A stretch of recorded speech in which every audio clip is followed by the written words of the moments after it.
Hello everyone, welcome to easy semester YouTube channel. तो आज हम शुरू करने वाले हैं कंपाइलर डिजाइन प्लेलिस्ट। तो कंपाइलर डिजाइन शुरू करने से पहले हम आज देखेंगे कि इसका सिलेबस क्या होने वाला है। तो पहले आता है इंट्रोडक्शन। इंट्रोडक्शन में हम क्या जानेंगे कि कंपाइलर्स होता क्या है, एनालिसिस ऑफ सोर्स प्रोग्राम, मतलब कि एक प्रोग्राम होगा उसको कंपाइलर कैसे कंपाइल करते हैं। फिर आता है phases of the compiler. The phases of the compiler ये बहुत इंपॉर्टेंट टॉपिक है, इससे हर साल बहुत सारा क्वेश्चन बनता है। ठीक है, तो ये हम देखेंगे। उसके बाद जो आता है वो आता है लेक्सिकल एनालिसिस।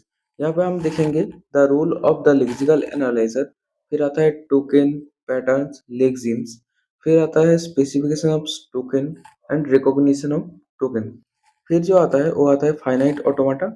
अब फिर आता है रेगुलर एक्सप्रेशन से एनएफए एंड डीएफए। ठीक है, फिर आता है डिजाइन ऑफ लेक्सिकल एनालाइजर। फिर आता है सिंटेक्स एनालिसिस। तो ये जो है ये बहुत इंपॉर्टेंट है। यहाँ से बहुत सारे न्यूमेरिकल्स टाइप का क्वेश्चन जैसे कि पार्सर में है वो हम देखेंगे। ठीक है, यहाँ पे आता है द रूल ऑफ पार्सर और डिफरेंट टाइप्स ऑफ पार्सर, जैसे कि LL1 पार्सर हो गया, बॉटम अप पार्सिंग हो गया। फिर आता है LR पार्सर में SLR आता है, LALR आता है। फिर पार्सर जनरेटर्स आता है, फिर एरर रिकवरी आता है। तो ये सब हम देखेंगे।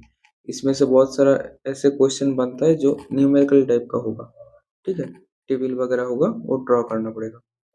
फिर जो आता है वो आता है syntax analysis and type checking. तो यहाँ पे जो आता है, यहाँ पे आता है construction of syntax tree, bottom up evaluation.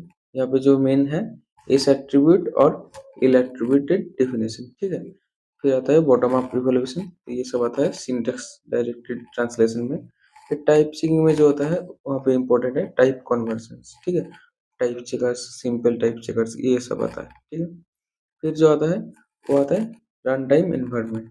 तो यहाँ पे जो है यहाँ पे control stack, activation tree, activation records, तो ये सब है, ये मेन है।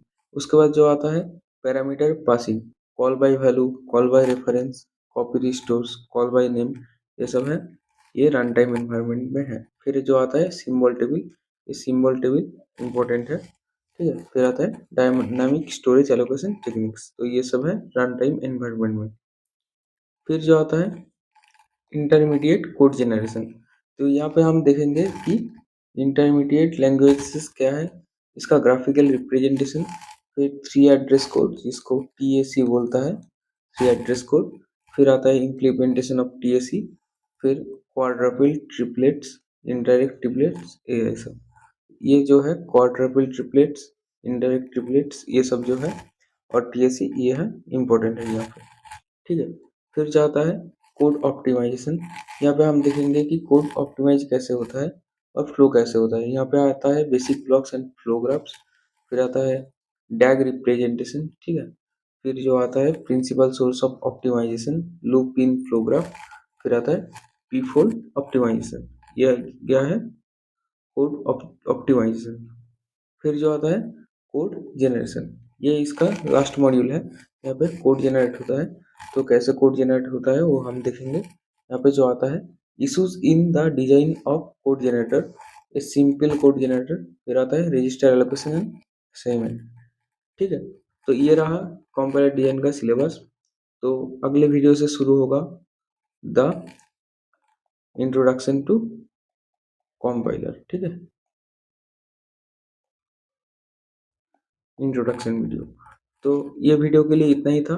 आई होप सिलेबस में क्या क्या है आपको पता चल गया है। तो इसी अकॉर्डिंग ये प्लेलिस्ट होगा, सारे टॉपिक्स कवर होंगे। Thank you.